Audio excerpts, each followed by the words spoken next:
ఏమో అనేవారికి సర్వశాస్త్రమవు నీవు చదివేమో అనేవారికి సర్వశాస్త్రమవు నీవు మొదల నందరికి మూలమవు మొదల నందరికి మూలమవు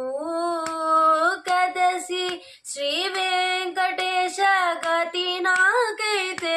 నీవు కదసి శ్రీ వెంకటేశ గతి నాకైతే నీవు బదలాక చేపట్టే వారి వారి పుణ్యము వదలాక చేపట్టే వారి వారి పుణ్యము నీ వల్ల కడమలేదు నిజమూర్తివి